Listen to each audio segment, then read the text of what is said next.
इस समय हम पहुंच चुके हैं मध्य प्रदेश के मुख्यमंत्री शिवराज सिंह चौहान के गृह जिले सीहोर की एक ऐसी विधानसभा जहां पर 7 से 8 बार भाजपा के विधायक रहे करण सिंह वर्मा, लेकिन इसके बाद भी यदि यहाँ पर विकास की हम बात करें तो लोगों का कहना है कि धरातल पर विकास नहीं हुआ है।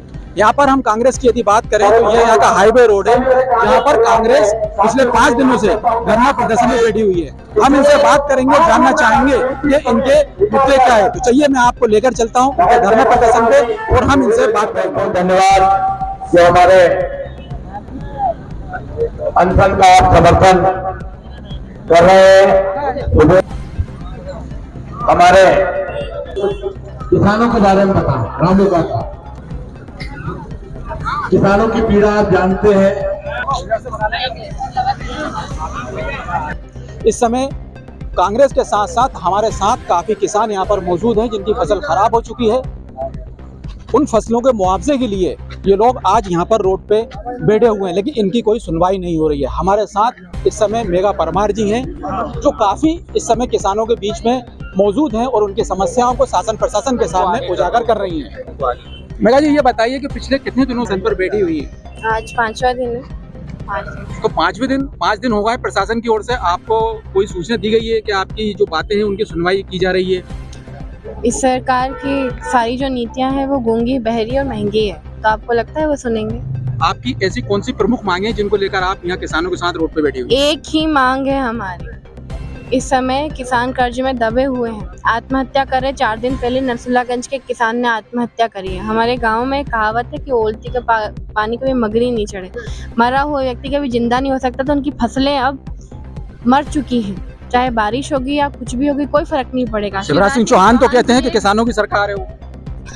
कहाँ है सरकार?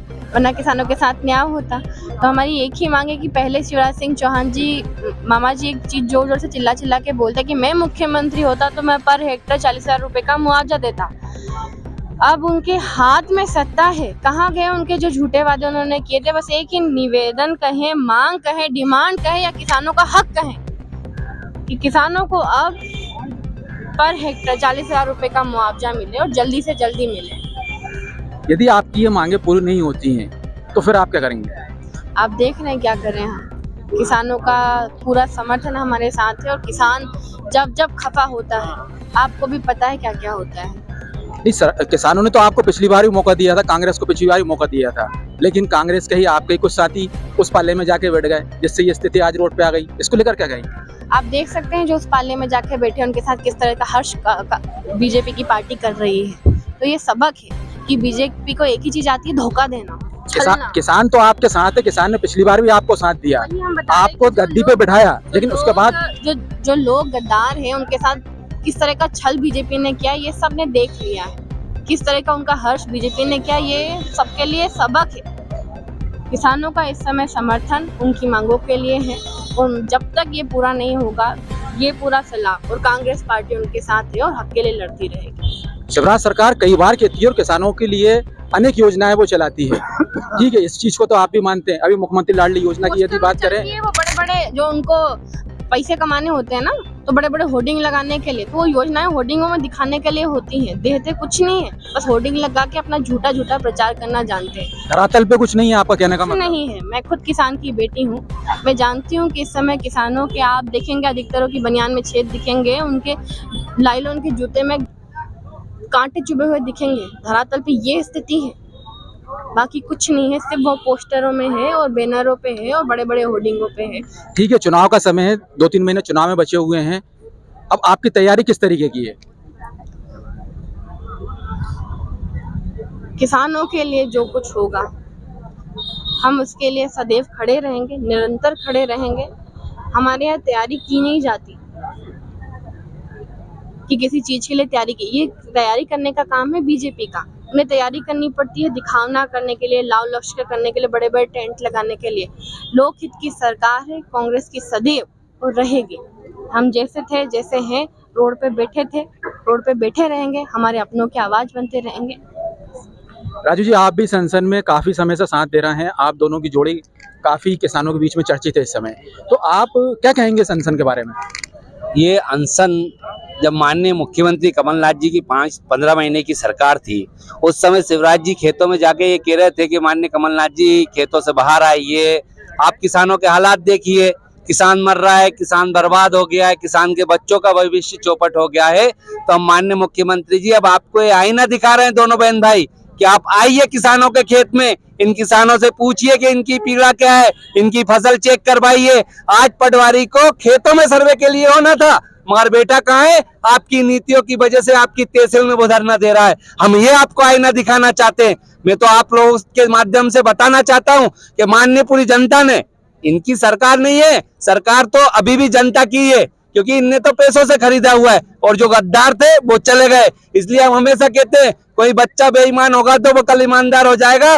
जैसे सिंधिया गद्दार पहले भी था और आज भी गद्दार है, इसीलिए कभी भी अपने बच्चे को गद्दारी की सलाह मत देना। माननीय मुख्यमंत्री जी, अभी भी समय है, अभी भी हम विनती करते हैं कि आप आगे किसानों के खेत का सर्वे करवा लीजिए, अन्यथा आपकी ईंट से ईंट बजाने का काम ये किसान करेगा। जो 2017 में किसान आंदोलन हुआ था वो ही हम रोड पे लेके आ जाएंगे, हमें चेतावनी देते हैं आपको। शिवराज सरकार इस समय कह रही है 450 रुपए में सिलेंडर बांट रही है, इसकी वस्तुस्थिति क्या है? देखिए, एक दिन पहले योजना बताई, हर एक योजना का करोड़ों रुपए का इनका बजट होता है। ये योजना बनाते हैं, ये भाजपा की पैसे खाने की एक नई नीति है।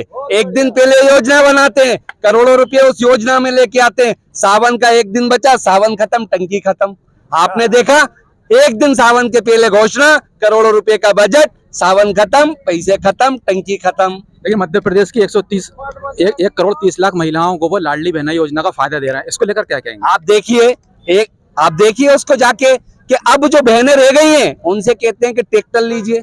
कोई महिला जो 8 लाख का ट्रैक्टर खरीद सकती है वो आपके 1,00,000 रुपए के लिए लाइन में लगेगी। आप देखिए, हर जगह हमारी बहन बेटियों को इन्होंने लाइन में लगा दिया है। इसलिए आज प्रदेश की जनता को ये चीज समझनी होगी कि ये लोग 1,000 रुपए इधर से देके आपके जीजा जी की जेब से 3,000 रुपए निकालने वाले हैं।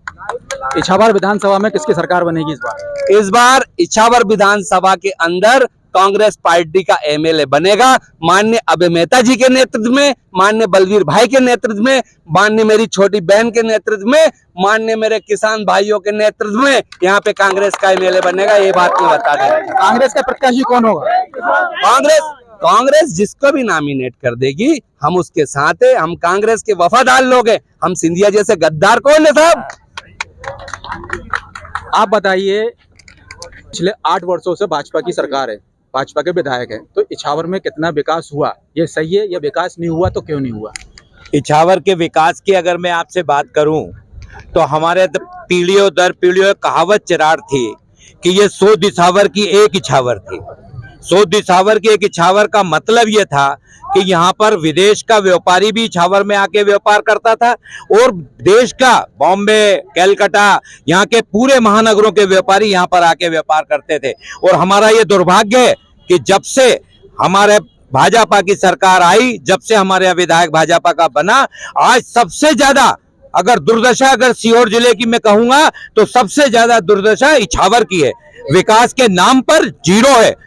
बच्चों का भविष्य, हमारे नए पढ़े लिखे बच्चों का भविष्य बिगड़ रहा है, एक को नौकरी नहीं मिल रही। ऐसा क्या कारण है? यदि इछावर में विकास नहीं हो रहा है तो पर 8 साल से, मतलब 8 बार से आपके भाजपा के विधायक क्यों आ रहा है, कांग्रेस क्यों नहीं आ पा रही?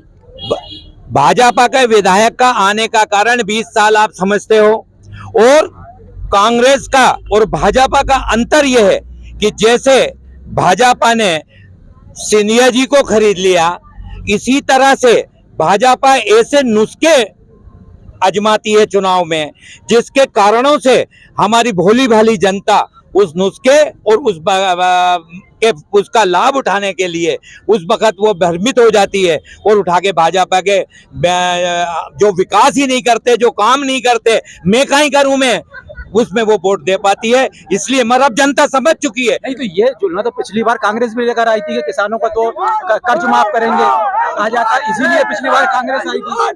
क्या आप ये कह रहे हैं कि बीजेपी ऐसे नुस्खे लेकर आती है चुनाव के समय के वो जीत जाती है, तो पिछली बार तो कांग्रेस भी किसान कर्ज माफी को लेकर आई थी ना, इसीलिए तो अभी तक हमारे यहाँ भोला भाला किसान था। अब हमारे यहाँ गांव में 80-70% युवा है और युवा अच्छी तरह समझता है कि हमारे मताधिकारों का उपयोग कैसे करना है, और ऐसे लोगों को वो वोट देने को कहीं तैयार नहीं है कि जो इछावर के विकसित इछावर को विकास की गति की को ना दे, ऐसे लोगों को वो निश्चित रूप से वोट नहीं देगा। तो युवाओं के लिए तो मुख्यमंत्री शिवराज सिंह चौहान कितनी बड़ी योजना लेकर आए हैं, सीखो कमाई योजना, फिर आप कैसे बात कर रहे हैं ये बताइए? मुझे एक आध नाम बता दो जो मेरे इछावर विधानसभा क्षेत्र के किसी बच्चे का सीखो योजना में कुछ लाभ मिला हो। वो कह रहे हैं 8 से 10 हजार रुपए उसमें स्टाइफंड भी देंगे और उनको काम भी सिखाएंगे। भैया मेरे शिवराज जी की खबर तो आपको 25,000 की झूठी योजना का घोषणा है। ऐसी कई लालीपाप शिवराज जी के बटुए में रखी रहती है, जब मर्जी चाहती है बटुए से निकालते हैं और चालू कर देते हैं। उसमें मुझे इछावर विधानसभा क्षेत्र का एक बच्चा, एक व्यक्ति अगर आके ये कह दे कि उस योजना का लाभ उस गांव के इस बच्चे को मिला है, तो मैं निश्चित रूप से, नहीं तो सब फोकट में घोषणावीर घोषणा करते रहते हैं। लाडली बहना योजना का लाभ तो इछावर में महिलाओं को भी मिल रहा होगा। लाडली बहना योजनाओं की अगर वास्तविकता के धरातल पर अगर आप जाना चाहते हैं, तो उन बहनों को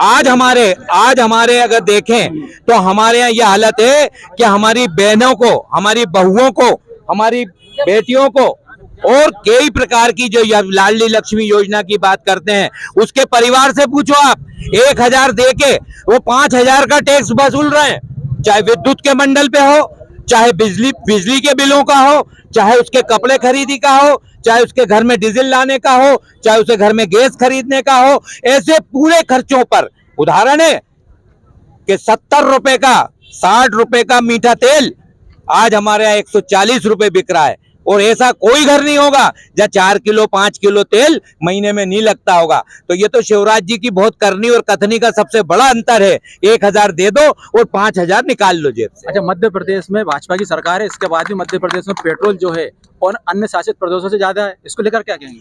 मेरा उस मामले में ये कहना है कि जब मनमोहन सिंह जी की सरकार थी, जब क्रूड ऑयल 139 रुपए से लेकर 148 रुपए था, आज अगर हम ये देखें कि क्रूड ऑयल की अगर हम रेट देखें तो आज हम 65 रुपए से 70 और 75 रुपए के बीच में है। अगर वास्तविकता के धरातल पर अगर मोदी जी ये चाहते हैं कि किसानों को सस्ता डीजल मिले, तो आज डीजल होना चाहिए 30 से 40 रुपए उस मापदंड के अनुसार, जबकि उस वक्त इतनी महंगाई होने के बाद भी 100 रुपए के अंदर डीजल था, 70-72 रुपए में डीजल था और 80 और 90 रुपए में पेट्रोल था। आज हमारी ये स्थिति हो गई है कि 90 रुपए 91 रुपए डीजल है और 107 और 108 रुपए के लगभग पेट्रोल है। ये उनकी करनी और कथनी का आपके सामने अंतर है। इस समय हमारे पास मुख्यमंत्री शिवराज सिंह चौहान की जो कहते हैं कि बहन है, वो भी हमारे साथ में है। हम उनसे बात करना चाहेंगे कि वो किस तरीके से इस योजना को लेकर सोचती हैं।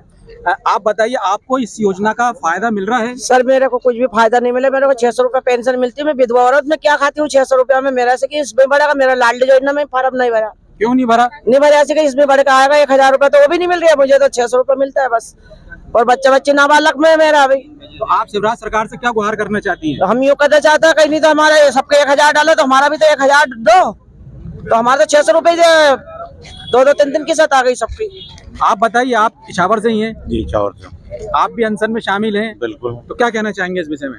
मैं माननीय मुख्यमंत्री जी को कहना चाहता हूं कि हमारे क्षेत्र के किसान की फसल पूरी चौपट हो गई है। 70% 80% फसल चौपट हो गई है।